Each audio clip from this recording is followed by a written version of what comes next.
Micks Picks is brought to you by BetUS.com. Mick, who you got in the UFC this week? And now, actually, Delco told me that Dariush fighting Arman Tsarukyan. That's the main event. We're going to be there tomorrow. Dariush. Dariush is an underdog in this fight. Dariush has great takedown defense. Great takedown defense. Arman Tsarukyan is a wrestler. He's going to be looking to take him down. I think Beneil's a more polished striker, more experienced guy. I would hammer Dariush as was it a 250 underdog then? He was like plus 230. 230. All right. I mean, so yeah, take that. A 2-1. 2-1. Yeah, Plus, I think we're gonna hammer the underdog Dariush in the main event. We're gonna be out there cheering for Benny. Tsarukyan's already busy getting in fights in the hotel lobby with Bobby Green. With Bobby Green, right? Yeah. And now, all right. So that brings us to actually. So yeah, we're going with Beneil Dariush for Mixed Picks in the main event. That brings us to the co-main event, which is now Bobby the King Green versus Jalen Turner. Now, Turner missed weight against Dan Hooker. Missed weight today by a pound, I think. I heard he made weight. Oh, he went back and made weight? I think he made weight, okay. Yeah. But that must have been brutal. I feel like, there's something weird where sometimes you come in on the short notice fights and it's an advantage. And sometimes it's a disadvantage. I think a guy who, like Jalen Turner, who must cut a lot of weight, it's going to make it a little bit of a disadvantage.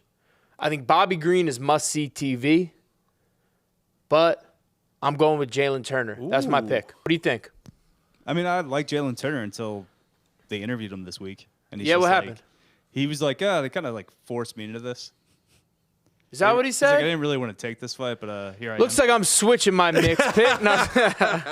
I'd kind of rather root for Bobby Green, but I'm going with Jalen Turner for this fight. Do you think if Bobby Green wins this, he can go on some type of Jorge Masvidal type Absolutely, very reminiscent. Very reminiscent of him.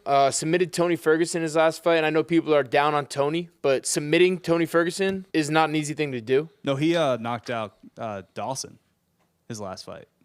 Oh, right. Correct. The one before that. Yeah, no, he's on a run, and, he's that same type of dude as Masvidal, kind of that street dude. I totally think he's, I've always been a Bobby Green fan, and I'm happy he's getting his due.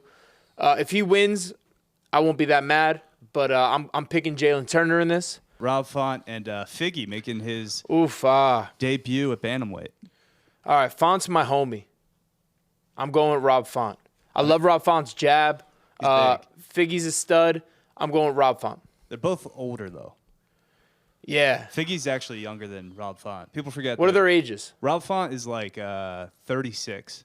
All right. Figgy's 35. So old for bantamweight. Right. For the small weights, it is getting up there. But I'm going with Rob Font. He's a real one. He's a stud, hard worker, and he's a New England cartel. My homie up in Boston. And then Sean Brady, Kelvin Gastelum. All right, so this is the last fight I'm gonna play with. All right, Kelvin Gastelum making his return to 170. He sometimes looks like a world champion when he fights. When he fought Stylebender, sometimes he looks like a world champ. Other times you don't see it as much. All right, he can be hit or miss. I think going down to 170 adds an extra variable. I would say it's a negative variable. He's been fighting at 185. Sean Brady coming off his first loss to Bilal Muhammad, first loss of his career. That was tough for Philly. Yeah, man. And, he's Sean Brady's kind of like a Philly Rocky Marciano. He had that undefeated thing to him. He was climbing in the rankings. Good grappler, good striker, good kid. If I was betting my life, I'd bet on Sean Brady. I think he bounces back as well. I think he bounces back. He had some injuries. He's had some setbacks, some health setbacks. I'm going with Sean Brady. Another, he's more my friend. And I'll tell you, I bet with my heart, not with my brain sometimes. But Gerard, you'll tell him I'm over 70%. Right now, brother, you're up around 80%. Yeah. Yeah. Also, Kelvin Gastelum was trying to kind of catfish us with this photo right here. Where it's like, is Kelvin Gastelum actually in shape for a fight? Kevin Gastelum on the gas. Yeah. He's not. He saw him at weigh-ins. He looks kind of flabby still. Okay. Yeah. What you trying to say, bro? Delco? He's got one of those Mexican bodies. It doesn't. You don't hold that against him. Delco out here mad that he don't be misled. Out here mad he bet against Big Country Nelson every fight. Come on now. Come on now. Yeah, that's a championship physique. Those are my picks.